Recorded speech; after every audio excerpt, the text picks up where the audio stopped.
promotor ng marriage. Walang iba kundi ang Diyos.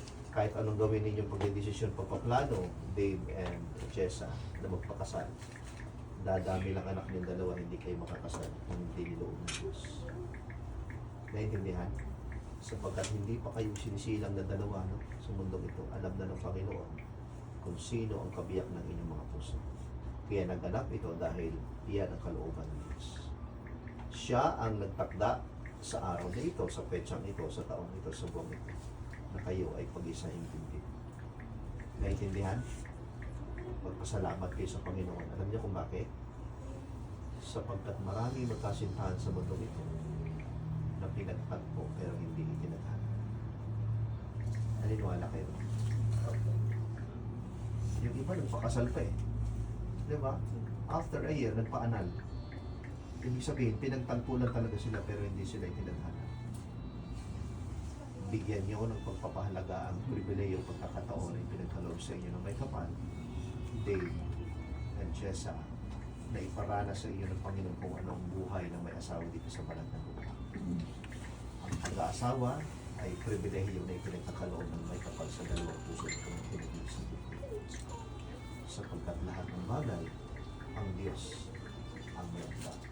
Alalahanin ninyo ha, na kayo ay sumumpa kanina, na kayo ay magsasama till death. Tanging ang kamatayan lamang ang maaari magpahiwalay sa inyong dalawa. Kaya pinalitan ng gobyerno ang kanilang ginawa dati ng marriage contract ng certificate of marriage, sapagkat ipinaunawa sa kanila ng Diyos na ang kasal sa Panginoon ay panghabang buhay at hindi kontrata. Naintindihan? Tandaan ninyo ha, ang inyong sinumpaan, paglabas nyo mamaya, huwag nyo iiwan sa lugar na ito. Paglabas nyo mamaya, bitbitin nyo, dalhin ninyo saan man kayo makarating, ano man ang maging sitwasyon ng inyong pamumuhay. Dave and Jessa, palagi nyong tatandaan na meron kayong pinangakot sinumpaan sa harapan ng Diyos, sa ating batas at sa mga witnesses na siyang saksi sa kasal nyo sa araw na ito. Okay? Hangad ko ang inyong pagtatagumpay sa panibagong yugto ng inyong buhay bilang mula sa araw na ito ang inyong pagiging legal ng mag-asawa, Dave and Jessa. Mabuhay kayo na kasama ang Panginoon kung nais nyo na kayo maging matagumpay sa buhay bilang mag-asawa. Kung ang marriage nyo ngayon o kung ang wedding nyo ngayon ay pinaghandaan ninyong dalawa, tama ba? Mas dapat inyong paghandaan ang inyong marriage, sapagkat ang wedding mamayang gabi tapos na to. Pero ang inyong marriage, ito ay panghaba buhay. Naintindihan? Kaya pinagtagubilin ng Panginoon sa mag-asawa, tandaan nyo ito, ang pinagsama ng Diyos ay huwag papaghiwalayin ng tao. Alam nyo ba kung bakit ito pinagubilin ng Panginoon sa mag-asawa? Sapagkat Dave and Jessa, hindi nalulugod ang Diyos sa mag-asawa na naghihiwalay. Sapagkat siya ang mayakda sa inyong dalawa ngayon. May naintindihan? I pray to God and I wish sa inyong dalawa hanggang sa huling yugto ng inyong hininga, Dave and Jessa, kayo pa rin dalawa ang magkasama. Pagpalain kayo ng Panginoon. Stand up. Everybody please stand up.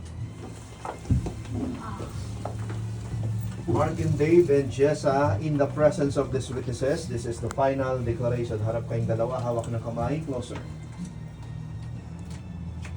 Mark and Dave and Jessa, as a solemnizing officer, by the power and authority vested upon me according to the laws, Republic of the Philippines, looking unto heaven for divine sanction, Mark and Dave and Jessa, I pronounce you husband and wife. Palakpakan natin ang bagong kasal.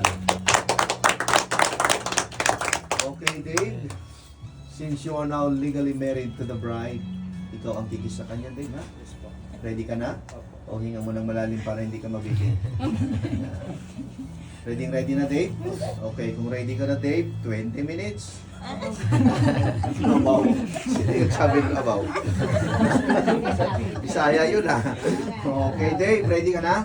Oh, look at her eyes, Dave. You may now kiss your beautiful wife, Jessa, in 3 seconds. Slowly. Huwag bibitaw. Ang dati sila pumapalakpak, Dave, ha? Huwag mong bitawan, okay? In 3, and 2, And, nag-enjoy sila. Kaya pa pumalakpak. Wala mo lang pa. Nag-enjoy pa talaga sila.